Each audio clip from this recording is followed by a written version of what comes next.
नमस्कार दर्शकों। जैसा कि आप जानते हैं कि हिंदी पखवाड़ा चल रहा है और उसके अंतर्गत उत्तराखंड मुक्त विश्वविद्यालय का रेडियो हेलो हल्द्वानी अपने यूट्यूब चैनल के साथ आपके सामने फिर से प्रस्तुत हुआ है। आज हम एक नए एपिसोड को लेकर आपके सामने आए हैं और आज हमारे मेहमान के रूप में हैं प्रख्यात साहित्यकार और संस्कृतिकर्मी प्रोफेसर दिवा भट्ट, जिनको किसी लंबे चौड़े परिचय की आवश्यकता नहीं है। इनको लोग बहुत आसानी से पहचानते हैं, जानते हैं और प्रशंसक रहे हैं बहुत सारे लोग इनके। तो मैं आदरणीय प्रोफेसर देवा भट्ट का स्वागत करता हूँ, बहुत बहुत धन्यवाद करता हूँ कि वे हमारे बुलाने पर यहाँ आए।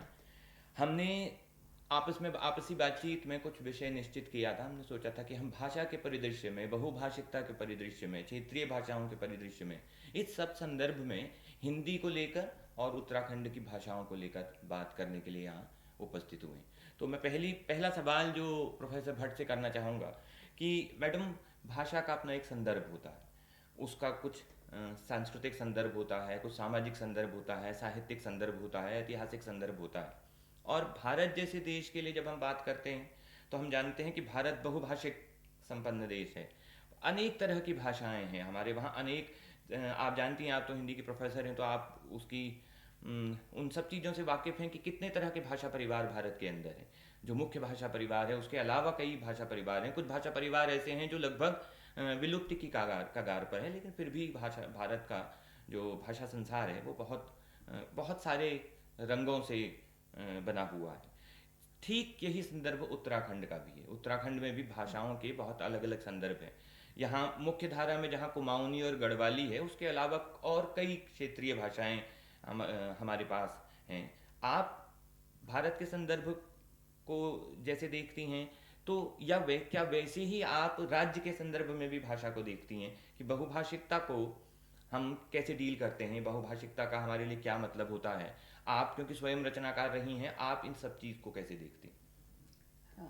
आपने बिल्कुल ठीक कहा कि उत्तराखंड भारत की तरह ही बहुभाषिक संस्कृति वाला, और सांस्कृतिक दृष्टि से भी कई लोग इसको मिनी इंडिया कहते हैं कि उत्तराखंड में जो संस्कृति है वो भारत की सभी संस्कृतियों की विशेषताओं को समेटे हुए है। सभी तरह के रीति रिवाज, सांस्कृतिक अभिव्यक्तियाँ यहाँ होती हैं। उसी तरह से भाषा का संदर्भ भी है। यहाँ पर हमारी संपर्क भाषा के रूप में तो अभी हम हिंदी का प्रयोग कर रहे हैं, लेकिन उसके साथ कुमाऊनी, गढ़वाली और इनकी क्षेत्रीय उपभाषाएं और बोलियां भी बोली जाती हैं। और जैसे गढ़वाली में भी है, श्रीनगरी अलग है, सलाणी अलग है। उसके अलावा उनकी, ये तो उनकी उपभाषाएं हैं, लेकिन उनके साथ साथ वहाँ की जो जनजातीय भाषाएं हैं, जौनसारी, रवाल्टी, जाड़ वगैरह, वैसे ही कुमाऊनी के साथ जुड़ी हुई हैं। रंग भाषा है जो हमारी अलग है। तरावी में थारू बोक्साओं की अलग अलग भाषाएं हैं। ये तो यहाँ जो मूल निवासी हैं इनकी भाषाओं में भी इतनी विविधता है। उसके बाद जो यहाँ बाहर से समय समय पर दूसरे लोग आते रहे, उनके प्रभाव से आज देखिए पंजाबी हमारी एक मुख्य भाषा में शामिल हो गई है, उर्दू इसमें शामिल हो गई है। दूसरा मुझे ये लगता है कि बहुत पहले तो उत्तराखंड और में बहुत महत्वपूर्ण नगरों में हमारे पास अच्छी संख्या में तिब्बती लोग हैं, उनकी भी चलती है और उनकी अपनी भाषा भी चलती है। अच्छी बात यह है कि, और उनसे सीखने लायक बात यह है कि वे हमारी भाषाएं बोलते हैं। नैनीताल, अल्मोड़ा में जो तिब्बती लोग रहते हैं हाँ वो हाँ, कुमाऊनी कुमाऊनी बोलते भी हैं। बोलते हैं। देहरादून वाले गढ़वाली भी बोलते हैं। तिब्बती भाषा का भी हमारे यहाँ है।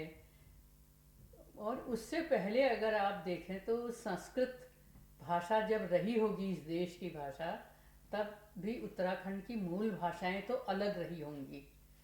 लेकिन जब संस्कृत का वर्चस्व हुआ, खास करके लिखित रूप में और प्रशासनिक रूप में, तो संस्कृत का प्रभाव बहुत पड़ा। और संस्कृत के इतने शब्द हैं, आप कुमाऊनी गढ़वाली शब्दों के अगर व्युत्पत्ति करने जाएं तो संस्कृत के ज़्यादा मिलते हैं। इवन फारसी के बहुत सारे शब्द हैं। हाँ, फारसी के भी हाँ, वही उस मुगल पर मैं काल आ के रही बाद हूँ पर्शियन जैसे ही कि आई। बाद में फारसी, ये पर्शियन और अरबी के शब्द इतने ज़्यादा हैं। हम आज वो कुमाऊनी के अंग बन गए हाँ। हैं, हिंदी के अंग, गढ़वाली के भी अंग बन गए हैं। अब उनको छांट के अलग करना बड़ा कठिन है, और अलग अगर हम उनको निकाल के बाहर कर देंगे तो हमारी लोक भाषाओं का रूप बहुत ही असमर्थ और क्षीण हो जाएगा, ऐसा लगता है। तो इन कई भाषाओं को मिला करके आज के उत्तराखंड की भाषा चलती है। हाँ, बिल्कुल सही बात है कि इन बहुत सारी भाषाओं के रंग जो है वो हमारी भाषा, उत्तराखंड की भाषा का संसार रचते हैं। इसी को आगे बढ़ाते हुए अगर मैं आपसे पूछना चाहूँगा कि जैसे क्षेत्रीय भाषाओं में लेखन है, आप खुद इसमें समर्थ हैं। क्षेत्रीय भाषाओं में लेखन के साथ दिक्कत पहली तो लिपि की आती है। हमको हमारे जो खास ध्वन्यात्मक शब्द हैं कुमाऊनी के, उसको हिंदी में जब लिखते हैं, आप जानती हैं कि उसमें कितनी दिक्कतें आती हैं। फिर उसको पढ़ने की दिक्कतें अलग हैं। आप क्योंकि रचनाकार हैं, आपने इन दिक्कतों का सामना ज़रूर किया होगा। क्या क्या एक्सपीरियंसेस हैं, क्या अनुभव है आपके इसको लेकर? इसमें अनुभव एक तो यह है कि हमने क्षेत्रीय भाषाओं में लिखना छोड़ दिया है, और अगर हम लिखते रहते तो जो हमारी अलग तरह की ध्वनियाँ हैं उनके लिए हमने कोई न कोई प्रतीक चिन्ह बना लिए होते, लेकिन नहीं बनाए हैं। जैसे सबसे मुख्य चीज़ कुमाऊनी के संदर्भ में बात करूं तो हमारे यहाँ कुछ दीर्घ स्वर हैं, दीर्घ मात्राओं वाले स्वर हैं जिनको हम ह्रस्व उच्चारण करते हैं। जैसे आ की मात्रा और ओ की मात्रा, ई और इन के तो दो रूप हैं, ऊ और ऊ के दो रूप हैं, पर आ, और आ अलग है। तो जैसे कान है ना, ये कान है, इसको तो हम कान कहेंगे, लेकिन ये कंधे को भी हम कान कहते हैं, उसको हम कान कहते हैं। पैर में कांटा चुभता है, उसको हम कान कहते हैं। तो ये है तो दोनों आ की मात्रा, लेकिन उसको आप जैसे अमा शब्द है जो हम दादी के लिए प्रयोग करते अमा हैं, उसका अमा पहला हुआ, स्वर जो है वो जैसे ह्रस्व है। हाँ हाँ। और ओ की मात्राओं के भी ऐसे ही है ना, बोट है, रोट है, रुट है, हाँ। ऐसे अलग अलग हैं। तो इसके लिए अलग चिन्ह होने चाहिए। तब लिखते समय जैसे आपने कहा कि हमको भी ये दिक्कत होती है, और लोगों ने उस पर प्रयोग शुरू किए हैं। कुछ लोग अब क्या करते हैं कि जो दीर्घ मात्रा है उसके नीचे से हलंत लगा देते हैं ताकि वो अलग से सूचित हो उसके उच्चारण में। पुराने लोग क्या करते थे, कुमाऊनी में तो पहले से लिखा जाता था ना, हमारे चंद राजाओं की तो राजभाषा थी।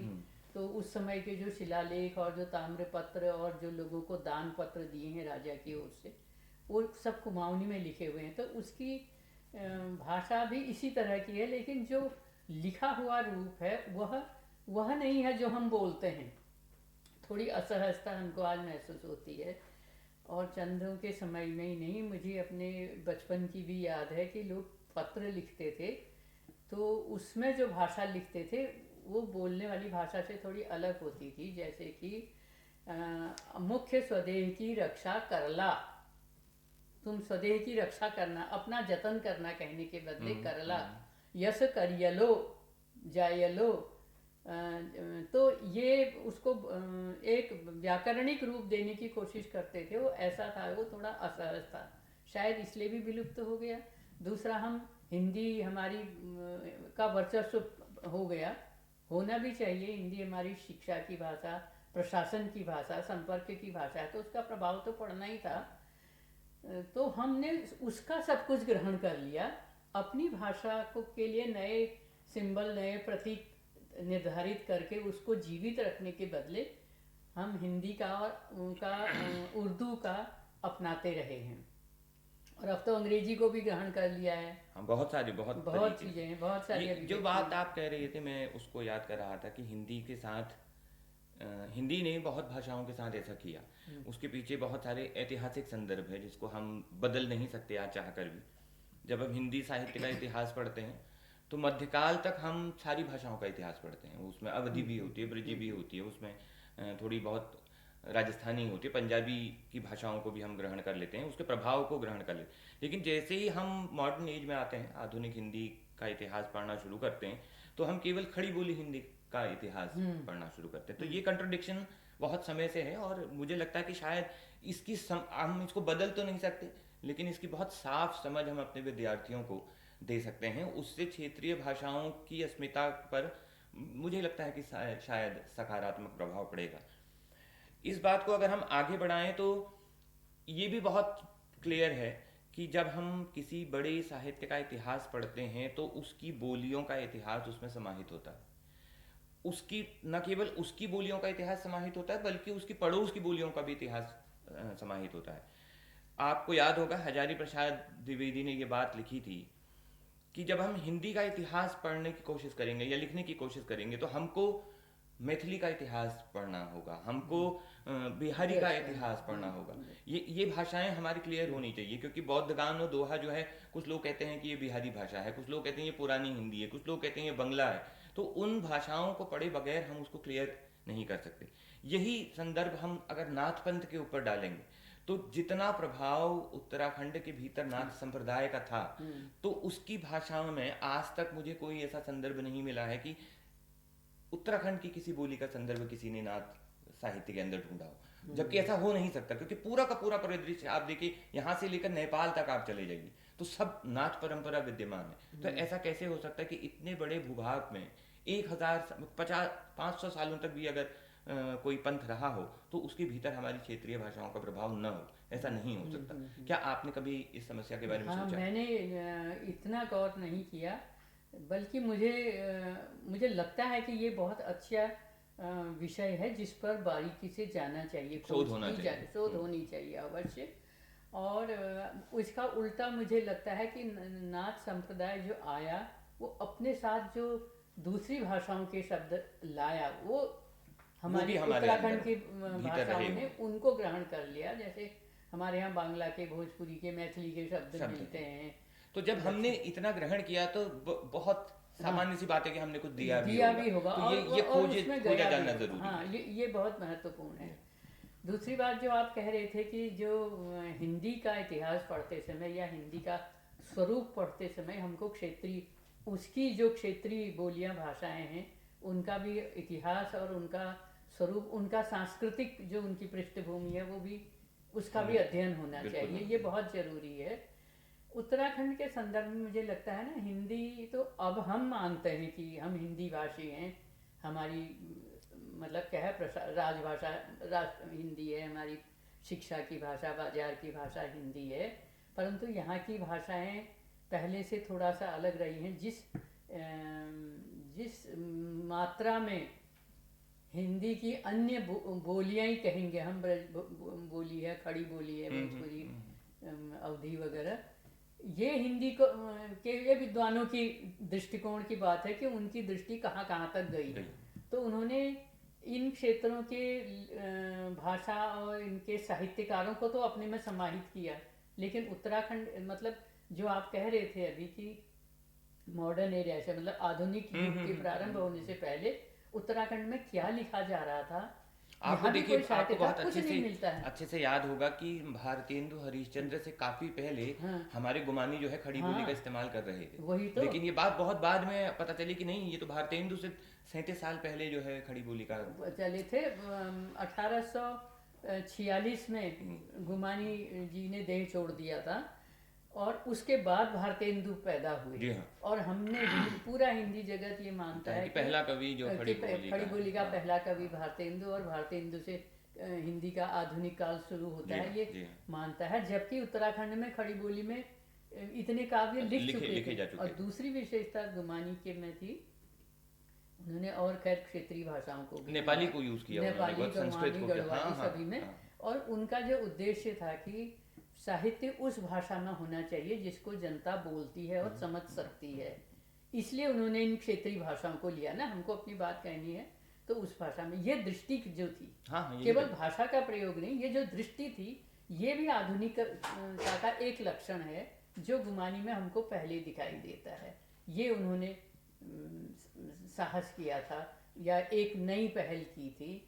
और विषय वो विषय आए जो साहित्य में पहले नहीं होते थे। भले ही कविता चल रही थी, उन्होंने, अंग्रेजों का राज चल रहा था, अंग्रेजों के खिलाफ लिखने लगे। हमारा आपको तो पता है कि हिंदी साहित्य में राजाओं का, वीरों का, प्रेमी प्रेमिका का यही साहित्य पहले से रचा जाता था। आधुनिक दृष्टि क्या आई कि जो व्यक्ति है, जो आम आदमी है, जो सामान्य समाज है, वो जो जीवन जी रहा है, उसको तुम साहित्य का विषय बनाओ। ये भी गुमानी में हमको पहली बार है कि वो किसी विधवा का वर्णन कर रहे हैं, काशीपुर के बाजार का वर्णन काशीपुर कर के रहे हैं, बाजार उसकी का कचहरी कहते का हैं, वर्णन कर रहे हिसालू के हैं, हिसालू पर कविताएं लिख रहे हैं। हाँ। तोपा बड़े रिसालू। तो ये जो लिख रहे हैं, तो वो जो साधारण आदमी जो जीवन जी रहा है, जो सुख दुख भोग रहा है, उसको कविता का विषय बनाना और उसकी भाषा में, साधारण आदमी की भाषा में उसकी बात करना, ये कुछ बातें हैं जो गुमानी को सिद्ध करती हैं कि वे आधुनिक दृष्टि वाले, भले हम केवल खड़ी बोली के पहले कवि ही नहीं, वो आधुनिक दृष्टि वाले जी भी हाँ, पहले जी हाँ। कवि हैं। अब एक व्यक्तिगत सवाल आपसे, जो सवाल मैं अक्सर सब लोगों से पूछता हूँ और बहुत मजा आता है इस सवाल में, कि आजकल क्या पढ़ रहे हैं, या पिछले दिनों ऐसा क्या पढ़ा जिसको उल्लेखनीय समझते हैं, जिससे आप कह सकते हैं अपने मित्रों से कि इसको जरूर पढ़ो। अरे ये सवाल, मैं कई चीजें एक साथ पढ़ रही होती हूँ। हाँ हाँ, नहीं ये तो सबके साथ होता है, ये हाँ, बहुत सामान्य प्रक्रिया है। हाँ, तो आप क्या किन किन किताबों का उल्लेख करना चाहेंगे? नहीं, इधर तो जो नया लिखा जा रहा है कुछ, तो उसको पढ़ रही हूँ मैं। उसमें कुछ चीज़ें अच्छी लगती हैं, और कुछ गुजराती पढ़ रही होती हूँ, कुछ ये आजकल ऑनलाइन जो चीज़ें आती हैं, समालोचन में बहुत ही बढ़िया चीज़ें हाँ आती हाँ, हैं, समालोचन में वो बहुत पढ़ती अच्छी हूँ। चीज़ ये है। अनुनाद में भी कुछ आता है। उसके अलावा मज़ेदार बात यह है कि मैंने इधर शरद चंद्र को दोबारा पढ़ना शुरू किया। अच्छा। बहुत साल पहले पढ़ा था, और इतना कि शरद शरद हमेशा हम भी कहते रहे, सुनते भी रहे, तो मुझे लगता है कि मुझे ये हुआ कि एक बार पढ़ना चाहिए फिर से क्या है करके, तो मैंने कुछ किताबें उसकी खरीदी और मैं फिर से पढ़ने लगी। नहीं, ये बहुत अच्छी चीज़ है। दरअसल जो बड़े क्लासिक्स होते हैं, हाँ, उसमें पुरानी धूल बहुत जमती है, और हम उस धूल को ही पढ़ते रहते हैं। कभी कभी वो धूल साफ करके हाँ, नई तरीके से पाठ नए होना तरीके से चाहिए। नहीं। और जब मैं विद्यार्थी थी तब मैंने पढ़ा था, तो तब के मेरे दृष्टि में भी तो तब से अब तक कितना अंतर आ गया, तो आज मैं उसको अलग दृष्टि से अलग भी दृष्टि परख से, सकती हाँ। हूँ। ये अच्छा संदर्भ है कि अभी आने वाली 15 सितंबर को शरद चंद्र का जन्म तिथि अच्छा आती है, अच्छा, तो हाँ, ये तो आप बहुत ही शरद को बढ़िया याद है। कर रही हाँ, हैं, तो बहुत अच्छी शरद बात के है। विषय, मतलब अभी मैंने ये अनुभव किया कि शरद ने मनुष्य स्वभाव का जो अध्ययन किया है, जो सूक्ष्म विश्लेषण है, वो अद्भुत है। जैसे हमारे यहाँ शैलेश हाँ हाँ मटियानी हाँ में, हाँ। वैसे ही इसमें शरद चंद्र में, और कितना पहले, शताब्दी से ज्यादा समय हाँ हाँ शरद हाँ को हो चुका है।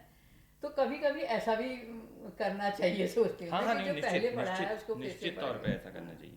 और एक और व्यक्तिगत सवाल दूसरा, आजकल क्या लिख रही हैं, नया क्या लिख रही हैं? नया, मैं ना छोटे छोटे लेख और समीक्षाएं, ये सब ज़्यादा लिख रही हूँ आजकल। पिछले उपन्यास की कभी थकान मिटा रही हूँ मतलब? नहीं, थकान तो नहीं, मुझे तो वो पूरा हुआ, पूरा होते ही मेरे पास दूसरा प्रोजेक्ट जैसा था कि मुझे ये लिखना है, लेकिन मैं उसके लिए अभी तक बैठ नहीं पाई हूँ, जो दूसरा दिमाग में है।